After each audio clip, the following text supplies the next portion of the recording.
दो बहनें थीं। एक का नाम था सुखिया और दूसरी का नाम था दुखिया।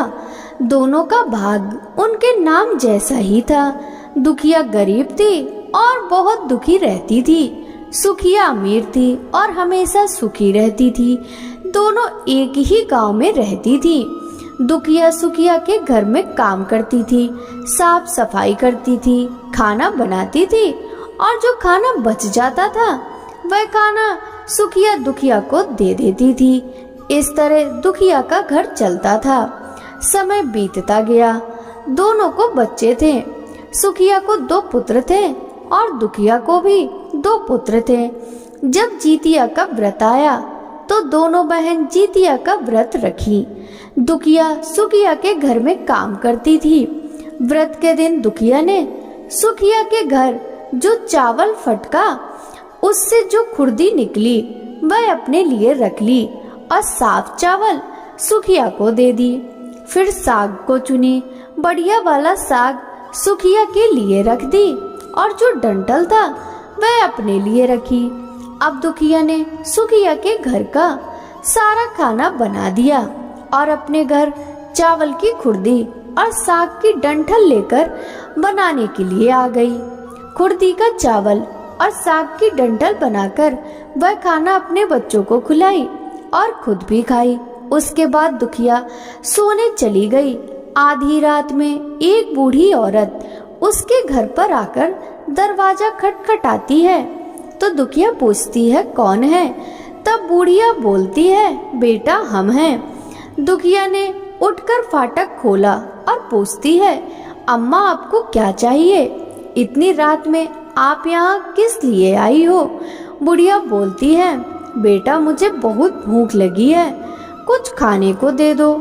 दुखिया उसे घर के अंदर ले जाती है और कहती है हम लोग बहुत गरीब हैं। आज मैंने खुर्दी का चावल और साग की डंठल बनाया है, क्या आप खाएंगी?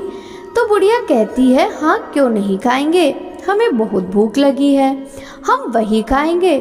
दुखिया अंदर जाकर खुर्दी का चावल और साग की डंठल लाती है और बुढ़िया को दे देती है खाने के लिए।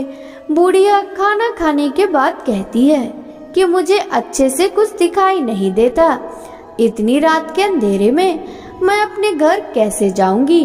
तो दुखिया कहती है कोई बात नहीं, आप यहीं पर सो जाइए, सुबह अपने घर चले जाना। तो बुढ़िया दुखिया के घर में ही सो जाती है।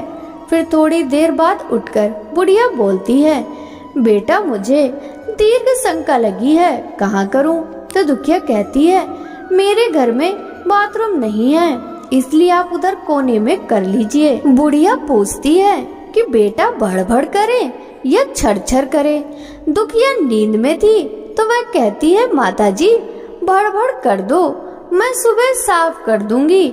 फिर थोड़ी देर बाद बुढ़िया पूछती है कि बेटा मैं अपने हाथ कहाँ साफ करूं? तो दुखिया कहती है आप मेरे सर में अपने हाथ को साफ कर लीजिए। जब सुबह होती है तो दुखिया को यह सब सपने के जैसा लगता है कि सोते समय मुझे कोई सपना आया होगा। वह ज्यादा कुछ नहीं सोचती और नदी में नहाने के लिए चली जाती है। जब वह नदी में नहाती है और अपने बाल धोती है तो उसके बालों से होते हुए जो पानी बहता है वह सोने का पानी होता है। आसपास की सभी महिलाएं यह देखकर चकित हो जाती हैं और कहती हैं कि तुम्हारे बालों से तो सोने का पानी गिर रहा है, क्या बात है? फिर उसे रात की सारी बात याद आती है। वह दौड़कर अपने घर की ओर भागती है, यह सोचकर कि उसका घर दीर्घ शंका से गंदा हुआ होगा, पहले उसको साफ करना होगा। जब वह अपने घर में जाती है तो देखती है कि घर के हर कोने में ढेर सारा सोना बिखरा पड़ा होता है।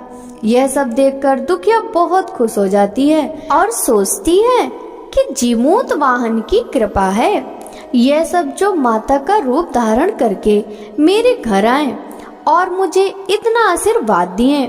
अब दुखिया अमीर हो जाती है और सुखिया के घर जाकर काम करना बंद कर देती है। दुखिया जब अपना व्रत पूरा करती है तो अपने पुत्र से कहती है कि जाओ मौसी के घर से तराजू लेकर आओ, यह नापने के लिए कि यह सोना कितना है। बच्चा बहुत खुशी से सुखिया मौसी के घर जाता है और तराजू मांगता है।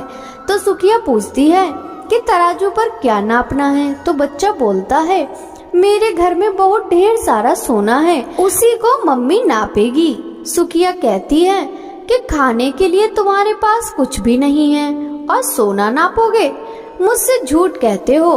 तो बच्चा कहता है, नहीं, मैं झूठ नहीं बोल रहा हूँ। सुखिया सोचती है कि जब तराजू मांगा है तो कुछ न कुछ तो जरूर नापना होगा, इसलिए वह तराजू के पीछे गोंद लगा देती है कि जो भी नपेगा वह थोड़ा सा इसमें चिपक जाएगा। दुखिया जब तराजू पर सोना नापती है तो कुछ सोने का टुकड़ा बूंद में चिपक जाता है। जब बच्चा तराजू लौटाने आता है तो सुखिया उसको उलट पुलट कर देखती है तो उसे तराजू में सोना लगा हुआ मिलता है। सुखिया सोचती है उसके घर में जरूर कहीं से सोना आया होगा, इसलिए वह कई दिन से काम पर भी नहीं आ रही है। सुखिया उसके घर जाकर देखती है कि यह सोना कहाँ से आया।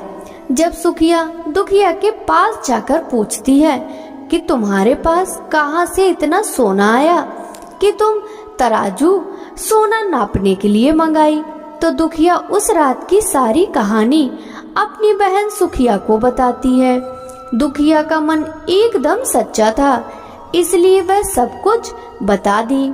लेकिन सुखिया के मन में लालच आने लगा कि दुखिया के पास हमसे भी ज्यादा धन आ गया। अब अगले जितिया में मैं भी कुर्दी का चावल और साग की डंठल बनाऊंगी। फिर अगले साल जितिया का व्रत दोनों बहन ने रखा। सुखिया के पास हर तरह का सुख था और धन भी था, फिर भी वह जितिया के दिन चावल फटक कर साफ चावल फेंक दी थी और कुर्दी अपने पास रख ली। साग को तोड़कर पत्तियां फेंक दी और डंठल अपने पास रख ली और वही बनाई। खा पी कर पूजा पाठ करके सोने चली गई। फिर आधी रात में उसके घर में भी बुढ़िया आई और दरवाजा खटखटाती है।